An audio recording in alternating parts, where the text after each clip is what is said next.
ഡ്രോണുകൾ അയച്ച് പ്രകോപനം ഉണ്ടാക്കുമ്പോൾ തന്നെ വരുന്ന മറ്റൊരു വിവരം, പാകിസ്ഥാൻ ഉറിയിലും ബരാമുള്ളയിലും കനത്ത രീതിയിൽ ഷെല്ലിംഗ് നടത്തുന്നു എന്നുള്ളതാണ്. കനത്ത രീതിയിലുള്ള ആർട്ടിലറി ഷെല്ലിംഗ് ഇന്ത്യയുടെ സിവിലിയൻ ഏരിയകൾ, സാധാരണ ജനങ്ങൾ നിൽക്കുന്ന ഉറിയിലും ബരാമുള്ളയിലും, അതായത് ലൈൻ ഓഫ് കൺട്രോളിൽ പാകിസ്ഥാൻ പ്രകോപനം തുടരുകയാണ്. ബാലഗോപാൽ രജൌറിയിലുണ്ട്. ബാലഗോപാൽ, ഇന്നലത്തേതിന് സമാനമായി ഇന്നും പാകിസ്ഥാന്റെ ഭാഗത്തു നിന്ന് കനത്ത രീതിയിലുള്ള ഷെല്ലിംഗ് ജനവാസ മേഖലകളിലേക്ക്, സിവിലിയൻ ഏരിയകളിലേക്ക് നടന്നുകൊണ്ടിരിക്കുന്നു ഇപ്പോൾ ബരാമുള്ളയിലും ഉറിയിലും എന്ന് റിപ്പോർട്ടുകൾ വരികയാണ്. പാകിസ്ഥാൻ കഴിഞ്ഞ കുറേ ദിവസമായി ഇത് തന്നെയാണ് ശ്രമിക്കുന്നത്. ചെറിയ കുട്ടികളടക്കം ഇന്നിപ്പോൾ വിദേശകാര്യ മന്ത്രാലയം വിശദീകരിച്ചു 2 കുട്ടികൾ എങ്ങനെയാണ് ഒരു സ്കൂളിനടുത്ത് കൊല്ലപ്പെട്ടത് എന്ന്. അപ്പോൾ സാധാരണ മനുഷ്യരെ ടാർഗറ്റ് ചെയ്യുന്നതിനെ കുറിച്ച് ബാലു ഇന്ന് വളരെ വിശദമായി ഈ മേഖലകൾ സന്ദർശിച്ച് റിപ്പോർട്ട് ചെയ്തതാണ്. പാകിസ്ഥാൻ അതേ ടാക്ടിക്സ് തുടരുന്നു എന്നാണോ മനസ്സിലാക്കേണ്ടത്? പ്രധാനപ്പെട്ട കാര്യം, രജോരിയിൽ വലിയ തോതിലുള്ള ഷെല്ലിംഗ് ഇപ്പോൾ നടക്കുന്നുണ്ട്. നമ്മളിപ്പോൾ നിൽക്കുന്ന ഹോട്ടലിൽ ആ ഷെല്ലിങ്ങിന്റെ ശബ്ദവും അതുപോലെ തന്നെ ഈ ഷെല്ലുകൾ, അതായത് ഈ ആകാശത്ത് ഈ ഷെല്ലുകൾ പായുന്നതുമൊക്കെ കാണാൻ വേണ്ടി കഴിയുമായിരുന്നു. ഏതാണ്ട് അർജുന്റെ ഈ അദ്ദേഹം മറുപടി പറയുന്ന സമയത്ത് അത്തരം വലിയ തോതിലുള്ള ഒരു 4-5 മിനിറ്റ് നീണ്ടു നിൽക്കുന്ന ശബ്ദമായിരുന്നു നമ്മൾ അവിടെ കാണാൻ വേണ്ടി കഴിയുകയും അതുപോലെ തന്നെ ശബ്ദം കേൾക്കുകയും ഒക്കെ ചെയ്തിരുന്നത്. കനത്ത ഷെല്ലിംഗ് തന്നെയാണ് ഈ രജോരി മേഖലയിലും നടക്കുന്നതെന്ന് വേണം പറയേണ്ടത്. ഈ സമാനമായ രീതിയിൽ പൂഞ്ചിലും വലിയ തോതിലുള്ള ഷെല്ലിംഗ് ഇപ്പോഴും നടക്കുന്നുണ്ട്. നടക്കുന്നുണ്ട്. രജോരിയിൽ ഏതാണ്ട് ഒരു 4 മിനിറ്റുകൾക്ക് മുമ്പ് ഒരു 10 മിനിറ്റ് മുമ്പ് ഏതാണ്ട് 2-3 മിനിറ്റ് നീണ്ടു നിൽക്കുന്ന ഒരു ഷെല്ലിംഗ് ആയിരുന്നു നടന്നതായി കാണാൻ വേണ്ടി കഴിഞ്ഞത്. ആകാശത്തൂടെ ഈ ഷെല്ലുകൾ പായുന്നത് നമുക്ക് കാണാൻ വേണ്ടി കഴിയുമായിരുന്നു. അതായത് ജനവാസ കേന്ദ്രങ്ങളിലേക്കാണ് ഈ ഷെല്ലിംഗ് നടന്നതെന്ന് വേണം കരുതേണ്ടതായി ഉള്ളത്. ബാരാമുള്ള, ഉറി തുടങ്ങിയ മേഖലകളിലും പാകിസ്ഥാന്റെ പ്രകോപനം നടക്കുന്നുണ്ട്. പാകിസ്ഥാൻ വലിയ തോതിലുള്ള ഈ ആർട്ടിലറി ഗണ്ണുകൾ ഉപയോഗിച്ചുകൊണ്ടുള്ള ഈ വെടിയുതിർക്കലും മറ്റും നടത്തുന്നുണ്ട്. ആർട്ടിലറി ഫയറിംഗ് നടക്കുന്നുണ്ട് എന്നാണ് മനസ്സിലാക്കാൻ വേണ്ടി സാധിക്കുന്നത്. ഞാൻ നേരത്തെ പറഞ്ഞിരുന്നത് രജോരിയിൽ ശാന്തമാണെന്നാണ് പറഞ്ഞിരുന്നത്. പക്ഷെ അങ്ങനെ അല്ല. രജോരിയിൽ ഒരു 10 മിനിറ്റുകൾക്ക് മുമ്പ് ഏതാണ്ട് 3-4 മിനിറ്റ് നീണ്ടു നിൽക്കുന്ന ഷെല്ലിംഗ് ആയിരുന്നു, കനത്ത ഷെല്ലിംഗ് ആയിരുന്നു ഈ മേഖലകളിൽ നടന്നിരുന്നത്. സ്വാഭാവികമായും നേരത്തെ ഉണ്ടായതിന്റെ തുടർച്ച ഇനിയും ഉണ്ടാകാനാണ് സാധ്യത. അപ്പോൾ രജൌറിയിലും പാകിസ്ഥാന്റെ ഷെല്ലിംഗ് ആരംഭിച്ചിരിക്കുകയാണ്. ഇന്ത്യയിലെ സിവിലിയന്മാരെ, സാധാരണ പൗരന്മാരെ, അതിർത്തിയിലെ സാധാരണ പൗരന്മാരെ തുടർച്ചയായ 3-ാം ദിവസവും പാകിസ്ഥാൻ ലക്ഷ്യമിടുകയാണ്. രജൌറി, ഉറി, അതുപോലെ തന്നെ പൂഞ്ച്, ബരാമുള്ള മേഖലകളിലാകെ, അതായത് നിയന്ത്രണ രേഖയുടെ സമീപത്ത് താമസിക്കുന്ന മനുഷ്യരെ പാകിസ്ഥാൻ ആക്രമിക്കുകയാണ്. സാധാരണ പൗരന്മാരെ ലക്ഷ്യമിട്ടാണ് ആക്രമണം. ബാലഗോപാൽ, ഇന്നലെ ആയപ്പോഴേക്ക് വീടുകൾ വലിയ തോതിൽ തകർന്നു. നമ്മൾ ആ വിഷ്വലുകൾ കണ്ടതാണ്.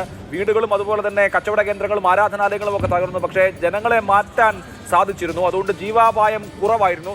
ഇപ്പോൾ മുൻകരുതൽ എന്നുള്ള നിലയിൽ ഈ മേഖലയൊക്കെ, രജൌറി, ഉറി, അതുപോലെ തന്നെ ബരാമുള്ള, പൂഞ്ച് മേഖലകളിലൊക്കെ അതിർത്തിയോട്, നിയന്ത്രണ രേഖയോട് സമീപത്തുള്ള ആളുകളെ ഒഴിപ്പിച്ചിട്ടുണ്ടോ, മാറ്റിയിട്ടുണ്ടോ, സുരക്ഷിത സ്ഥാനങ്ങളിലേക്ക് നീക്കിയിട്ടുണ്ടോ? വളരെ പൂർണ്ണമായും തന്നെ സുരക്ഷിത സ്ഥാനത്തേക്ക് മാറ്റുന്നുണ്ട്. കാരണം ഇന്നലത്തെ ഈ പാകിസ്ഥാന്റെ പ്രകോപനത്തിന് ശേഷം അവിടെ നിൽക്കുന്നത് സുരക്ഷിതമല്ല എന്ന് നാട്ടുകാർക്ക് മനസ്സിലായി തുടങ്ങിയിട്ടുണ്ട്. അതുകൊണ്ട് തന്നെ ഇന്ന് ഈ മേഖലകളിലൊക്കെ ഈ സൈന്യവും അതുപോലെ തന്നെ ജമ്മു കാശ്മീർ പോലീസിലെ ഉന്നത ഉദ്യോഗസ്ഥരുമൊക്കെ സന്ദർശിച്ച് ഈ നാട്ടുകാരോട് അവിടെ നിന്ന് മാറി സുരക്ഷിതമായ സ്ഥലങ്ങളിലേക്ക് പോകാൻ വേണ്ടി പറയുന്നുണ്ട്. നല്ലൊരു ഭാഗം ആൾക്കാരെ, അതായത് വളരെ പാവപ്പെട്ട ആൾക്കാരാണ് ആ മേഖലകളിൽ കൂടുതലുമായി ഉള്ളത്. അവർക്ക് ഈ ജമ്മുവിലോ പത്താൻകോട്ടിലൊക്കെ പോയി താമസിക്കുന്നതിന് ബുദ്ധിമുട്ടുണ്ട്. അതുകൊണ്ട് തന്നെ അവർക്ക് വേണ്ടി പ്രത്യേക ക്യാമ്പുകൾ ഈ ഉറിക്ക് സമീപത്തുള്ള പല സ്ഥലങ്ങളിലുമൊക്കെ ഈ ആരംഭിക്കുകയും ചെയ്യുന്നുണ്ട്. അത്തരമൊരു ക്യാമ്പിൻ്റെ നമ്മളിന്ന് പോയിരുന്നു. ആ ക്യാമ്പിലും നമുക്ക് വളരെ കൊച്ചു കുട്ടികൾ വരെ അവിടെ ഉണ്ട്. അവരൊക്കെ പറയുന്നത്, അതായത് അവരുടെ മാതാപിതാക്കളൊക്കെ പറയുന്നത്, കഴിഞ്ഞ 3-4 ദിവസമായി ഈ നിരന്തരം രാത്രിയാകുമ്പോൾ പാകിസ്ഥാന്റെ ഭാഗത്ത് നിന്ന് പ്രകോപനം തുടങ്ങുന്നു.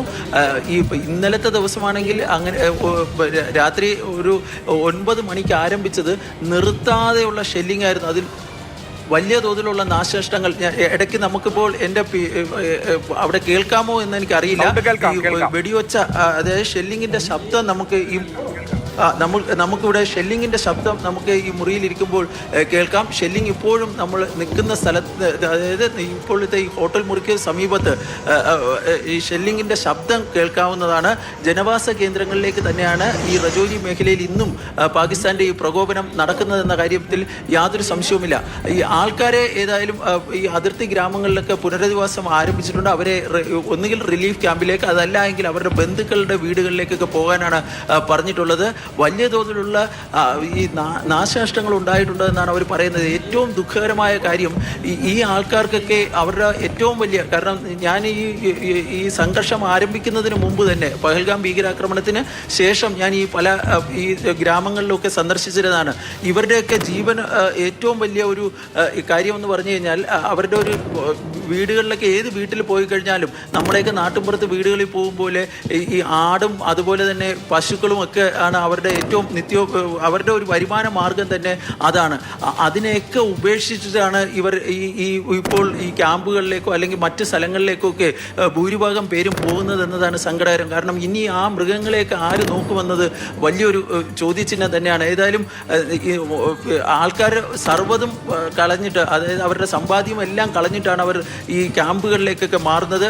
പാകിസ്ഥാൻ വീണ്ടും ഇത്തരം പ്രകോപനങ്ങൾ തുടരുകയാണ്. അതിൻ്റെ ഭാഗമായിട്ടാണ് ഇപ്പോൾ രജോരി ഉൾപ്പെടെയുള്ള പ്രദേശങ്ങളിൽ ഈ ജനവാസ കേന്ദ്രങ്ങളിലേക്ക് പാകിസ്ഥാൻ്റെ ഷെല്ലിംഗ് നടക്കുന്നത്.